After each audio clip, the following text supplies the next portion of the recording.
चलिए, जय हिंद दोस्तों। मेरा नाम है रुपेंद्र कुमार शर्मा। आप देख रहे हैं शर्मा कोचिंग क्लासेस।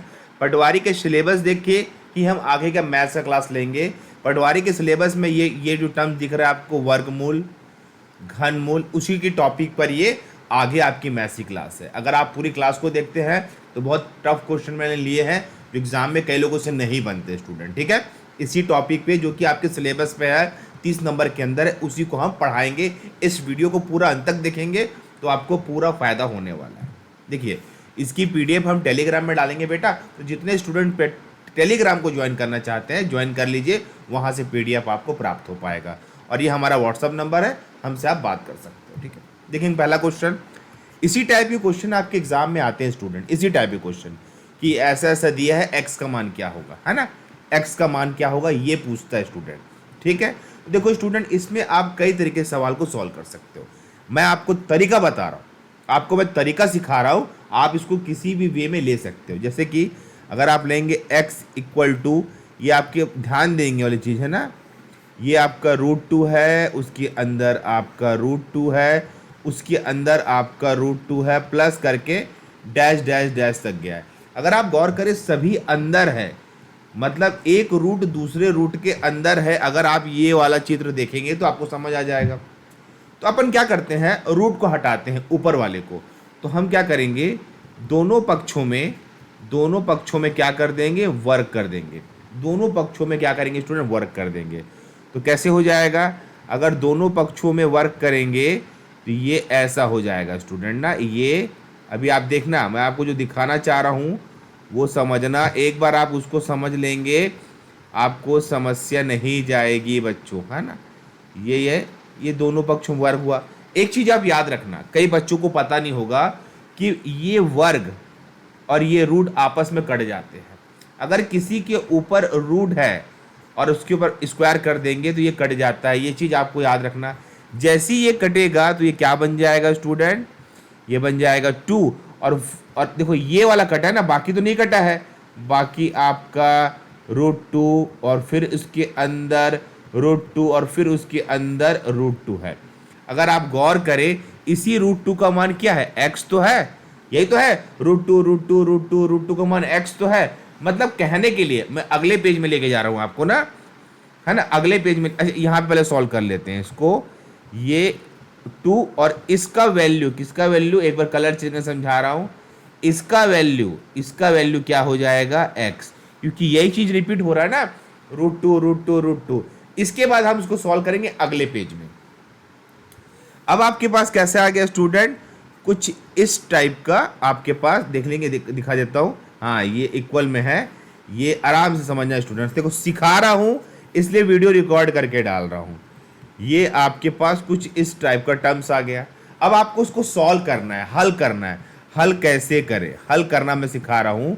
आप पक्षांतर करेंगे तो आप पहले x को लिख दीजिए और इसको बाद में लिख दीजिए। मतलब वही है, माइनस के टर्म्स में ही आएगा। ये अगर लाओगे तो माइनस के टर्म्स में आएगा। अब इसको बोलते हैं गुणनखल। अब आपको गुणनखल नहीं आता तो सीखना पड़ेगा। आपको ऐसा अंक चॉइस करना है जो गुणा करने पे 2x² आए। क्या करने पे, गुणा करने पे 2x² आए। ये देखते हैं ना, ये टर्म्स को देखते हैं। और जोड़ने घटाने पे -x आए। तो जाहिर सी बात है आपके पास क्या होगा भाई, गुणा करने पे 2x² आए तो आप क्या मानोगे, -2x प्लस x -2। मतलब अगर आप -2x और प्लस x का इंटू करोगे तो -2x² आएगा कि नहीं आएगा, जो कि हमारा था। और जोड़ोगे घटाओगे तो -x आएगा, जो कि हमारा था। बस यहाँ से x कॉमन ले लेना, x -2, और यहाँ से 1 कॉमन आएगा, x -2। दोनों कॉमन है तो x -2 एक पद हो गया और x + 1 एक पद हो गया, जो कि ये है। बस पक्षांतर करोगे तो 2 आएगा, क्योंकि माइनस बन जाएगा प्लस में और ये बन जाएगा माइनस में। तो x का मान 2 -1 आएगा स्टूडेंट। ये आपका इंपॉर्टेंट क्वेश्चन है, जो कि आंसर आपका हो जाएगा ये वाला। यही तो निकला ना, 2 -1, और ये क्या है, ये आपका 2 -1। समझिए स्टूडेंट, ये क्वेश्चन आता है, कई लोग इसको ट्रिक से याद करवाते हैं। मैं पूरा इसका बेसिक बताया हूं कि आपको इसको बनाना कैसे है करके। आपको इसी टाइप से बनाना है इस क्वेश्चन। दोनों पक्षों में वर्ग करेंगे, उसके बाद ये एक टर्म्स का वैल्यू x हो जाएगा, जो कि ये है ना, ऑलरेडी दिया है। उसके बाद यहाँ पे है गुणनखंड विधि, क्या बोलते हैं इसको, गुणनखंड विधि, है ना, ये वाला चीज गुणनखंड विधि है, उसके माध्यम से आप इसको सॉल्व कर सकते हो। कमेंट बॉक्स है, आप उस पर कमेंट करके अपना डाउट भी क्लियर कर सकते हो। चलेंगे अगले क्वेश्चन पे बच्चों। अब देखिए ये वाला सवाल, ये वाला सवाल भी कई बार व्यापम पूछा है, तो ये सवाल भी आपके एग्जाम में आ सकता है। कैसे करोगे, सेम वही रहेगा, क्या करोगे, दोनों पक्षों में वर्ग करोगे। क्या करोगे, दोनों पक्षों में वर्ग करोगे। तो भैया वर्ग करोगे तो ये क्या हो जाएगा, स्क्वायर हो जाएगा, और ये क्या हो जाएगा, स्क्वायर। अब आपको मैं बताया हूं कि ये इससे कट जाएगा, तो यहाँ पे क्या आएगा, ए स्क्वायर इक्वल टू 3। अब वही चीज रिपीट हो रहा है ना भाई, रूट के अंदर थे ना ये लोग, तो वापस आएंगे, √3 √3 √3। अब वही चीज मैं आपको बार बार समझा रहा हूं इस क्वेश्चन में। इसका वैल्यू क्या है, इसका वैल्यू क्या है, इसका वैल्यू a था ना भाई, इसका वैल्यू a था ना, तो क्या हो जाएगा 3a। दोनों पक्षों में वर्क करने से पहले उसका वैल्यू a था ना, बस a हो जाएगा। अब इसको पक्षांतर कर लो, यहाँ पे लिख लो a square minus a minus 3 equal to 0। यहाँ पे एक छोटा सा प्रॉब्लम है, यहाँ पे छोटा सा प्रॉब्लम यह है कि आप इसको तोड़ नहीं सकते। अब आपको चाहिए कि गुणा करने पर कितना आना चाहिए, -3a स्क्वायर गुणा करने पर, और जोड़ने घटाने पे कितना आना चाहिए, जोड़ने और घटाने पे कितना आना चाहिए, -a। अब ये चीज़ थोड़ा दिक्कत करेगा कि गुणा करने पर -3a स्क्वायर आना चाहिए और जोड़ने घटाने पे, जो कि पॉसिबल नहीं मिलेगा आपको आंसर। आप ट्राई भी करोगे तो नहीं बना पाओगे। आप क्या लोगे, अगर माइनस है ना, अगर आप लेके चलोगे -3a + a, तो वहाँ पे नहीं आएगा। इसलिए इसका आंसर याद करना है, इसका आंसर a होगा। याद करना है स्टूडेंट, क्योंकि इसको आप बनाना चाहोगे एग्जाम में, लंबा जाएगा, आपका टाइम वेस्ट होगा, है ना। और नहीं समझ तो कमेंट करना, तो अगले वीडियो में इसको मैं और भी क्लियर करूंगा। पर मेरी माने एग्जाम के पर्पज से ये क्वेश्चन एक ही है, इस क्वेश्चन का एक ही रूप है, आपको याद करना पड़ेगा। ठीक है, आगे चलिए इस क्वेश्चन को बनाएंगे मात्र हम 10 सेकंड के अंदर। देखिए ये क्वेश्चन को आपको याद रखना है, इस क्वेश्चन को याद रखना है। इस क्वेश्चन में दो पक्ष होंगे, एक पक्ष होगा राइट हैंड साइड, एक पक्ष होगा लेफ्ट हैंड साइड। ये दो पक्ष है, इसको देखिए, ये आपका राइट हैंड है, ये आपका लेफ्ट हैंड है, ये याद रखना। ठीक है, √1 + x/144 इक्वल टू 13/12 हो तो x का मान क्या होगा। अब ये क्वेश्चन में क्या करना, आप लेना लेफ्ट हैंड साइड 13/12 को, ये ले लेना स्टूडेंट। अब दिमाग में एक चीज याद रखना, पहले जोड़ेंगे फिर घटाएंगे। अब कलर चेंज करके बता रहा हूं, उसके बाद करेंगे इंटू। 13/12 को जोड़ोगे तो होगा 25, फिर घटाओगे तो 1, इंटू करोगे तो कितना आएगा 25, जो कि आपके ऑप्शन में नहीं है, तो इनमें से कोई नहीं आपका ऑप्शन आ जाएगा। अब कुछ बच्चों के मन में होगा, सर ये तो ट्रिक बता दिए आप, ये तो क्या बता दिए, ट्रिक बता दिए। अगर सर हम हल करना चाहेंगे तो कैसे हल करेंगे, तो कुछ नहीं है बेटा, बहुत सिंपल तरीका है हल करने का, उसको भी यहाँ पे हम हल कर लेते हैं। कैसे हल करोगे, अंडर रूट को दोगे उस तरफ, या दोनों पक्षों में वर्क कर लो। क्या कर लो, दोनों पक्षों में वर्क कर लो, है ना, पक्षों में क्या कर लो, वर्क कर लो। तो वर्ग करते हैं, यहाँ भी वर्क किए, यहाँ भी किए। बार बता रहा हूँ, रूट और वर्क कट जाता है। x + 1 144 और ये 169 144 सॉल्व करेंगे तो एलसीएम लेंगे, इस तरफ इंटू हो जाएगा 144x 144 169/144, ये कट जाएगा। घटा लीजिए, 169 में 144 घटाओगे तो 25 आएगा, जो कि आपके ऑप्शन में नहीं है। आप ऐसे भी सॉल्व कर सकते हो या फिर आप ट्रिक से भी सॉल्व कर सकते हो। मैंने आपको दोनों तरीका बता दिया है, आप अपने हिसाब से चॉइस करके सॉल्व करना स्टूडेंट, क्योंकि सवाल आएंगे एग्जाम में और आपको सीखना है आज के दिन, है ना। इसलिए मैं क्लास रिकॉर्ड करके भी डाल रहा हूँ, रात में 9 बजे लाइव क्लास भी लूंगा, 9:30 बजे 8 बजे भी क्लास होगी, वो भी अटेंड करना है और ये भी अटेंड करना है, और अभी से करना है बच्चों आप लोगों को, है ना। आगे चलते हैं, चलिए ये क्वेश्चन देखेंगे। अब देखो इस टाइप के क्वेश्चन ABC के फॉर्म में बहुत सारे आते हैं, आपको बनाने आना चाहिए। अब यहाँ पे दिया है root b equal to 4a square b का मान क्या होगा, यही है ना क्वेश्चन। अब हमारे पास एक क्वेश्चन है, अगर कुछ समझ नहीं आता आपको एग्जाम में, एक ही चीज सीखना है, दोनों पक्षों में क्या करना है, आपको वर्क करना है।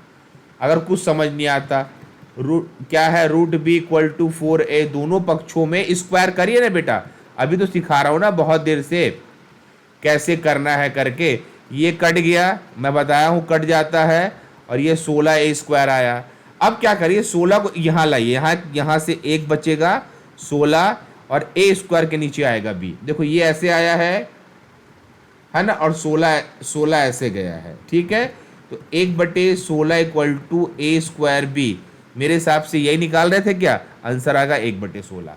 तो एक चीज आप सीख लीजिए एग्जाम के लिए, कुछ समझ नहीं आएगा तो दोनों पक्षों में वर्क करके आप सवाल बना सकते हैं। इस पे कोई रॉकेट साइंस नहीं है स्टूडेंट, है ना। और ये सारे सवाल कई बार एग्जाम में आए हुए हैं, तो आपको करके जाना है, ठीक है। जिनसे बनता है उनसे अच्छी बात है, जिनसे नहीं बनता है वो उससे दिक्कत होता है। और कोई भी डाउट आ रहा है, आप हमारे कमेंट बॉक्स पे आके कमेंट करें, हम उस डाउट को जरूर क्लियर करेंगे आप लोगों के लिए। अगला क्वेश्चन देखिए, ऐसे उटपुटांग क्वेश्चन देखने को मिलते हैं। अब जो बार बार प्रयास करता है, प्रैक्टिस करता है, वो इसको बना सकता है, बाकी लोग इसको गलत करके आएंगे। आपको एक चीज समझा दूं स्टूडेंट, अगर x का फॉर्म ऐसा है और x का फॉर्म ऐसा है, दोनों को बता रहा हूं, ये तो ऐसे ही रहेगा, इसको आप ऐसे लिख सकते हो, इक्वल में नहीं रहेगा। आपको मैं तरीका बता रहा हूं, कोई चीज मान लो ऐसा है, मतलब कुछ नहीं है तो उसको एक मानते हैं। अगर आप इसको ऐसा मानते हो एक, अगर ये -1 में है तो आप इसको 1/x आप इसको लिख सकते हो स्टूडेंट। मोटा मोटी समझा दे रहा हूँ ना, क्या चीज़ समझाना चाह रहा हूँ मैं, मतलब कहीं भी आप अगर कोई टर्म्स ऐसा देखते हो, आप उसको ऐसा लिख सकते हो, ये नियम है। ये चीज़ जब ऊपर जाएगी तब माइनस के फॉर्म में हो जाती है, इस बात को याद रखना बेटा, है ना। तो बस अपने को इसी को तोड़ना है। कैसे तोड़ना है भाई, y देखो ये यहाँ का नहीं, ये वाला समझना, ये नीचे करूँगा तो क्या हो जाएगा 1/x, और यहाँ पे y इंटू का फॉर्म सेम। अगला क्या हो जाएगा 1/y इंटू जेड, सेम अगला क्या हो जाएगा 1/z इंटू एक्स। आपस में अंदर में इंटू कर रहा हूँ ना, तो अंदर में इंटू करूँगा तो y इंटू एक्स इंटू, है ना, z into y into x into z, है ना। अब देखो स्टूडेंट, कई लोगों को ये नहीं पता है, रूट को हम तोड़ सकते हैं। आप दोनों को दे दीजिए ना, रूट y दे दीजिए, रूट x दे दीजिए, रूट z दे दीजिए, रूट y दे दीजिए, रूट x दे दीजिए, रूट z दे दीजिए। अच्छा, ये किस नियम से होता है, अगर अंडर रूट a और b है तो आप उसको a और ऐसे b, ये अपनी सुविधा के अनुसार लिख सकते हो, ठीक है। देखो रूट x से y कटा, x से x कटा, z से z कटा, पूरा कट गया तो कितना बचा आपका आंसर 1, और ये आपके ऑप्शन ए में दिया हुआ है। तो देखो ऐसे क्वेश्चन को बनाना तो कठिन नहीं है, पर आपको तरीका पता होना चाहिए, नियम पता होने चाहिए। उसी नियम के तहत अगर सवाल को बनाओगे, कोई मुश्किल सवाल नहीं है स्टूडेंट। आप अपने एग्जाम के लिए ऐसे मैथ्स को देख के जा सकते हो। आगे देखते हैं बेटा, चलिए। निम्नलिखित में कौन सी संख्या इकाई के स्थान पे ना होगी जबकि किसी संख्या का वर्ग किया जाए। ये चीज समझना, कहीं कहीं पे आजकल मैं एग्जाम में देखा हूं कुछ थ्योरेटिकल क्वेश्चन आते हैं, थ्योरी वाले सवाल आते हैं जो कि बेसिक कॉन्सेप्ट पे रहते हैं। किस पे रहते हैं, बेसिक कॉन्सेप्ट पे रहते हैं स्टूडेंट। ऐसा नहीं है, ये कॉन्सेप्ट पे है। अगर मैं कॉन्सेप्ट दिखा दूंगा तो उसको आप ऐसे बना लोगे। ये क्वेश्चन ये बोलना चाह रहा है, कौन सी संख्या का इकाई के स्थान पे नहीं होगी, ये ऑप्शन में, अगर संख्या को वर्ग किया जाए। एक चीज समझा रहा हूं मैं आपको, समझ रहा हूं।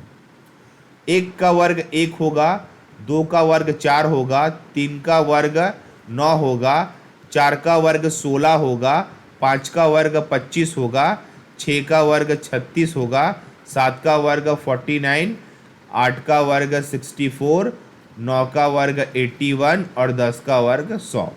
इकाई अंक क्या होता है, अगर आप ये देख पा रहे हैं, इसको बोलते इकाई अंक। जो इधर कोने में आता है ना, ये इकाई अंक कहलाता है।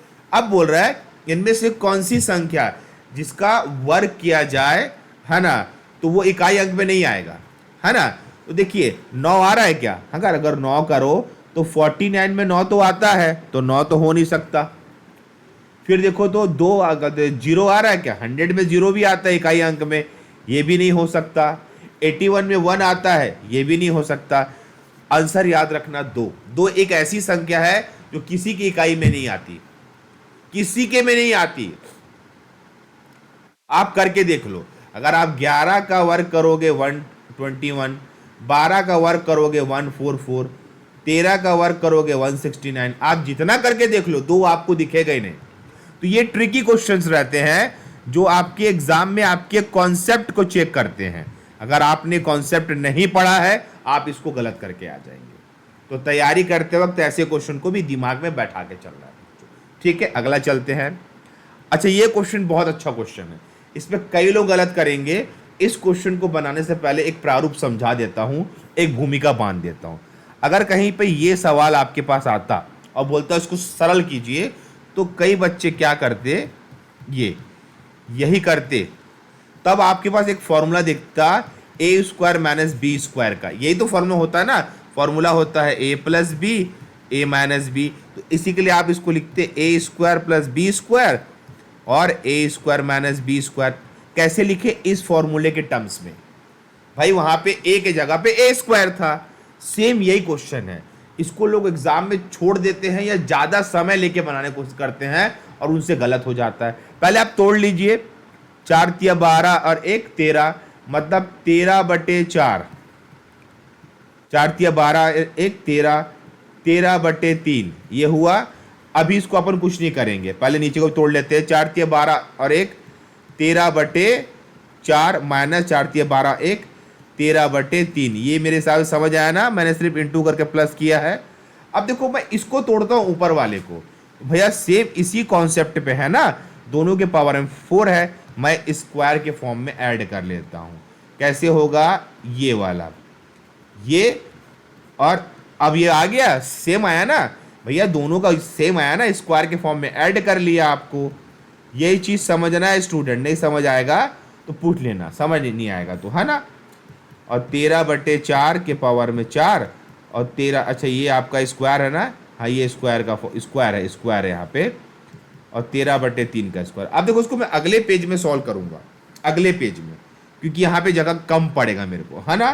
तो पहले मैं यहाँ पे इसको फॉर्मूले को मिटा रहा हूँ आप लोगों का, यहाँ पे सॉल्व कर लेते हैं ताकि आप लोगों को समझ आए। अब देखो यहाँ पे क्या होगा, सेम फॉर्मूला आ गया, A square minus B square, same formula आ गया। अब मैं यहाँ पे देखो ए की जगह पे ये है, बी की जगह पे ए। अब देखो यहाँ पे क्या होगा, इस प्रकार का आएगा, ए स्क्वायर पहला वाला, ये पहला वाला, और सेम ये वाला ए प्लस बी, ए माइनस बी, ए प्लस बी और ए माइनस बी, ये आया। और सेम नीचे में मेरे पास एक चीज दिख रहा है, ये तो ये सेम तो है ना, ये कट जाएगा बेटा, ये कट जाएगा, इस बात को याद रखना। ए प्लस बी, ए माइनस बी, अभी ए क्या है, अगर गौर करो तो ए है 13/4 का स्क्वायर, यहाँ पे बी क्या है, गौर करो 13/3 का होल स्क्वायर। तो भैया ए प्लस बी, मैंने ए प्लस बी यहाँ पे किया, ए माइनस बी यहाँ पे किया, नीचे वाला सेम था, काट दिया। यहां तक आपको क्लियर होना चाहिए। अब मैं अगले पेज में जा रहा हूं, क्योंकि मेरे पास क्या बचा है, मेरे पास बचा है ये ए प्लस बी, और है ना ए प्लस बी बचा है, ए प्लस बी है ना, मेरे पास बचा है ए प्लस बी। भैया ए में क्या था, 13/4 का होल स्क्वायर, बी में क्या था, 13/3 का होल स्क्वायर। अब इसको मैं तोड़ूंगा तो 169, ये 16 हो जाएगा, 169 ये 9 हो जाएगा, दोनों में कॉमन है, निकाल लूँगा बाहर। 169 1/16 1/9, 169 9 ऊपर आया, 16 नीचे आया, इंटू हुआ 144। अब कई बच्चों को यहाँ पे समझ नहीं आएगा, देखो 16 और 9 का एलसीएम मत लेना, देखो यहाँ पे सीधा सीधा कर सकते हो, 9 का ऊपर 16 का ऊपर इंटू कर सकते हो। 169 ये 25/144, देखो यहीं पे देखो कई बच्चों को यहाँ पे समझ नहीं आएगा, सर क्या किए हो, एलसीएम लिया हूँ, है ना, एलसीएम 9 को ऊपर इंटू किया हूँ, 16 को यहाँ इंटू किया और 9 और 16 का इंटू कर दिया हूँ। अब क्वेश्चन में क्या बोला था, वर्गमूल निकालने की बात किया था। किसका बात किया था, वर्गमूल निकालने का। तो आप इसको वर्गमूल दे दो, 169 13 का, 25 5 का, ये 12 का, 13 पंचे 65/12 आपका आंसर आ गया। ठीक है, 13 पंचे 65/12। अब कई लोगों को यहाँ पे डाउट आ रहा होगा तो समझा रहा हूँ।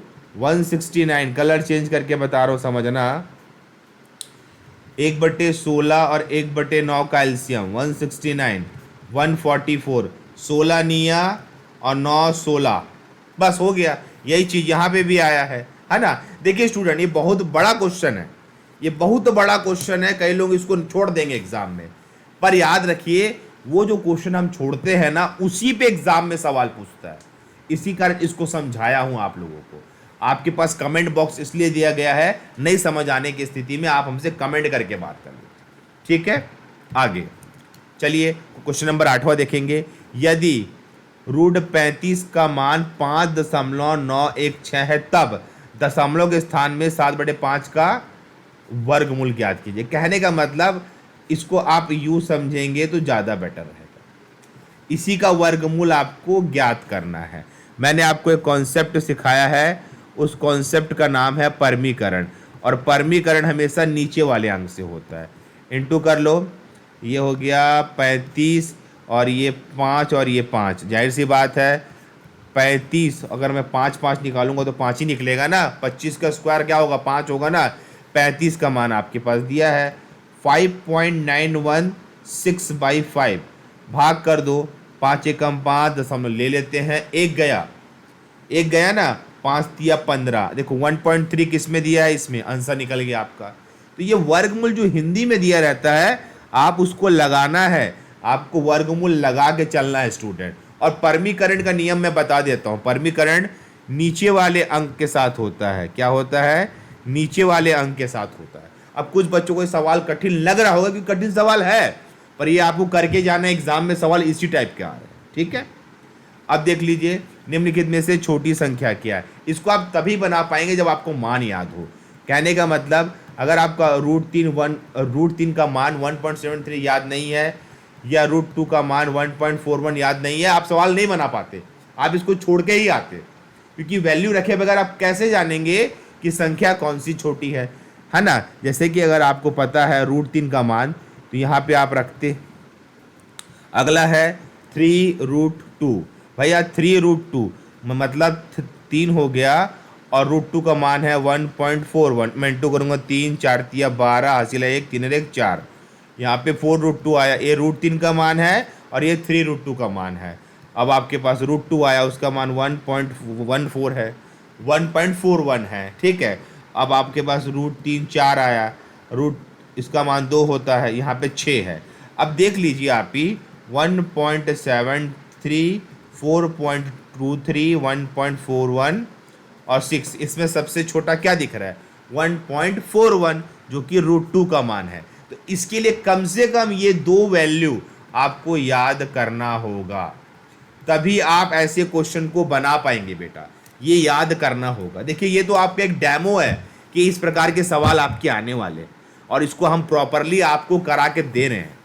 कोई भी डाउट आने पे आप चैट बॉक्स में पूछ सकते हो, कमेंट बॉक्स में पूछ सकते हो। इसलिए मैंने इस क्लास को रखा आप लोगों के लिए।